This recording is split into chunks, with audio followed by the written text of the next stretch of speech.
So can I tell you a joke first? Please. So several times, maybe you also saw it, people would come to Ramesh, and he had 2 chairs in front of him, so they would sit there because he couldn't hear very well. And often the person would say, Ramesh, I love your concept. There's no individual doer, and I've totally accepted it. I just have one question. No, they say, I've totally understood it, but I don't feel it's totally accepted or integrated. So I just have one question. And he would say, yes, please, ask anything you want. And they would say, what can I do to make it total acceptance? And he would say, so if I've heard you correctly, you've totally understood that there's no individual doer, but you're asking, what can you do to make it total acceptance? And they would say, yes, that's exactly it. There's nothing to do. It will happen if it is meant to happen. It will not happen if it is not meant to happen. While you are waiting for it to happen or not happen, there is an investigation which you can use if you want to. That's the way to look at it. Your last sentence, please. That's the way to look at it. Part of us has accepted there's no individual doer. Not, I am not the individual doer. That's a different concept. There is no individual doer. There never has been an individual doer. It's not that the individual doer suddenly stops being the individual doer. You see the difference? I'm a man, I suddenly stop being a man. If I am a man, then I can stop being a man. But if I've never been the individual doer, I can't stop being the individual doer. It's just never existed in the first place. I hear you, but somehow I'm not able to grasp it. And that's okay. That's okay. So we look at it in different ways like this. Yes? My sense is that, and this was from my experience as well, many of us can't totally accept this, even though it's obvious from our own experience. Because something has happened in our life, or in the world, or ancestral memory, which is deeply unacceptable. So we need to have some blame or hatred or guilt or shame. We can't let go of that. That's quite normal. So the old conditioning, which can be ancestral, even other lives, comes up against the new understanding. And there's a resistance. That's one aspect of it. So if that's happening, the best thing is just to keep doing the investigation if you feel like doing the investigation. We can do it later. But when we look at the mechanism of thoughts, choices, actions, consequences, thoughts, choices, actions, consequences. Choices are happening. Hundreds, thousands of choices every day. So we are making choices. We can't say no choice is happening or I am not making the choice. The ego intellect, I, is making the choice. So we're not questioning that. Free will or no free will does not mean that. We're looking at the source or the author of the choice. The source and the author of the thought before the choice. That's what we're questioning. So I can say I am an instrument, an organism, body-mind organism with an ego which is making choices. Definitely. That's what I am. All of us are. But am I the author of those thoughts and choices? I can investigate that. Does that make sense? And why would I want to investigate this? Because there's some kind of suffering or pain that comes from the belief I am the author of my choices. Or specifically, I am the author of my actions. And specifically, because some consequences of my actions hurt me or hurt the other. Are painful for myself or painful for the other. Blame, guilt, shame, hatred, pride. That's the motivation for looking at this. Some suffering we want to end, yes?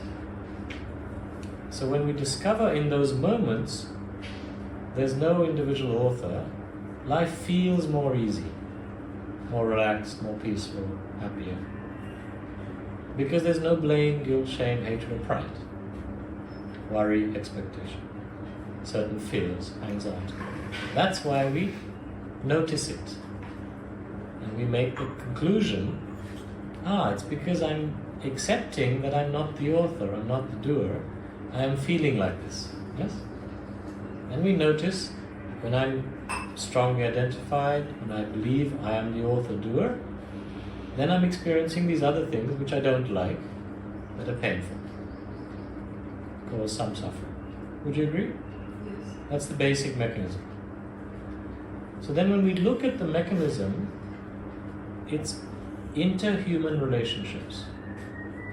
The relationship with ourselves, the relationship with the other. Yes? I'm paraphrasing Ramesh's concept. I'm completely paraphrasing it, almost word for word. Yeah? But it's a very useful concept. So either I'm blaming myself, feeling guilty, shameful, or hating myself. That's the relationship with myself. Myself with myself. Or I'm blaming the other, hating the other. That's the relationship with the other. So interhuman relationships. Sometimes it might be with an animal, or a plant, or a mineral object. But usually it's with humans. Would you agree? Absolutely. I might trip over a rock, hurt myself, and blame the rock. But usually I blame myself for being so stupid I didn't see the rock. Yeah? But it can happen. You shouldn't have been there, rock. Why are you sitting there? You've been sitting there thousands of years. Get out of my way. But usually that doesn't happen. So when we look at the mechanism of our psychological and emotional suffering seems to come from blame, guilt, shame, hatred, pride, worries, expectations, fears, anxieties, and some other things. And then the root of that, if we analyze it, comes from believing we are the individual doers or authors of our actions. And that's what you've come to understand. Right? The reason it's not apparent or clear all the time is because the old beliefs and the old conditioning, I am the doer, I am the author, they come back. That old program, that old conditioning is 20, 30, 40, 50, 60 years old.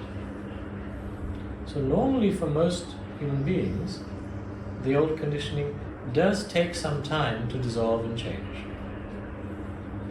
Is there no special effort needed to get rid of these old programations? That's where the investigation can help. But this is a doing effort. Yes. So you recognize the instrument that I am is always going to do something or not do something. If I want a glass of water, I have to do the getting up, the walking, and the pouring the glass of water. I have to do the drinking of the water. That's clear, isn't it? For all our basic biological needs and our psychological, emotional preferences and likes, we have to do some doing. Some effort has to be made. We're not questioning that. Yes? And this effort can be done or cannot be done. Correct.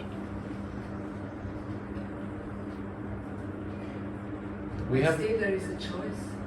Absolutely. There's a choice that I get up and get water. There's a choice I don't get up and get water. There's a choice I get up and get some other drink. A choice in the sense of free will. I mean, I am free to get water and do good to my body, or I am free to stay there and not drinking. In the way that you're using it, yes, I like to say nothing stops you from trying. Nothing is stopping us from getting up from the couch. Nothing stops us from trying to get what we want. Nothing at all is stopping us from trying.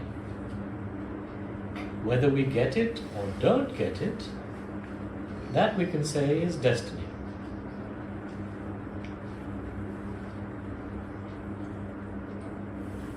But if there's a thought, and I'm lying on the couch, and the thought comes from a spiritual teaching, I am not the doer, therefore, why should I try to get up?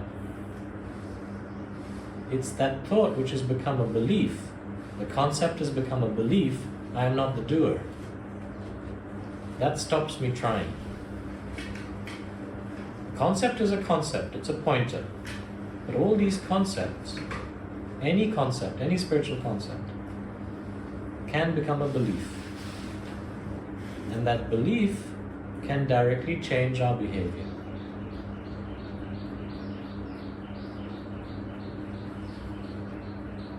And it's quite possible, it happened to me, that I stopped doing certain things which I even liked, which I enjoyed, which were healthy for me, healthy for others, because I believed I was not the doer. That lasted a few years, and then that also passed. Do you understand what I'm saying? Yes. So the belief I have free will, or the belief I don't have free will, both are beliefs, and both can change our behavior.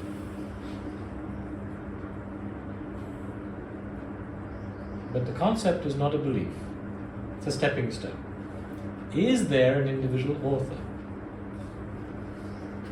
Is there an individual author? That we can question. I am the individual doer as the body-mind organism. That feels accurate. I'm doing this, I'm not doing that, yes? The body-mind organism as an object, an instrument, a tool, is doing something or not doing something. Am I the author of this doing? Who or what is the author of this doing? Is there an author of this doing? 3 or 4 ways of looking at it. Yes?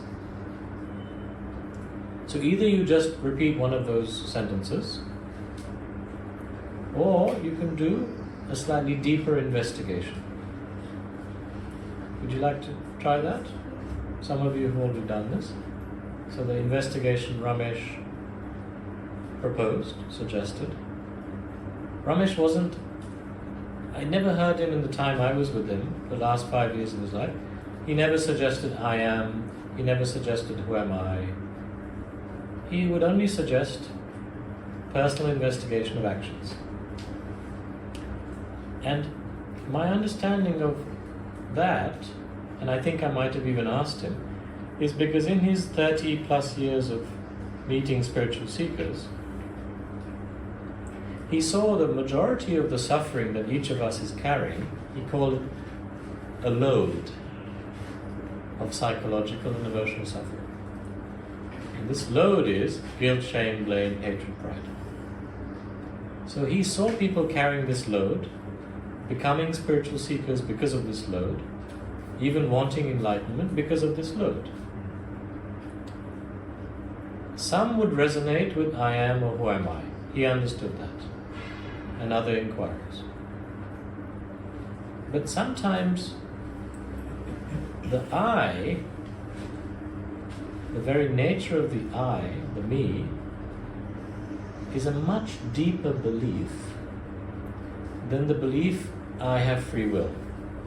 I am the author. So he felt that people could look at this I am the author, I am the doer more directly, easier than going first to the what is this me, what is this I. Yes? And it was more practical in daily life. And he was a practical man. So that's the background of this concept for rubbish, in my understanding of it. Yes? So he would say, turn off the phone if you want to, sit comfortably, even take a glass of beer or sherry. Somebody said, what about whiskey? He said, no, it's too strong. Have a beer or sherry, something light, or water or tea. Sit comfortably, uninterrupted, not disturbed. And look at 5 things in connection with a specific action. So choose an action which you still believe, he would say, is your action. You still believe you are the doer of that action. First, preferably an action from the recent past, which you can remember the details of. But it could be any action through your life. It can't be the action of somebody else. It has to be your action. Then look at what contributed to this action. What led to this action? Was it a thought? Was it a memory from the past?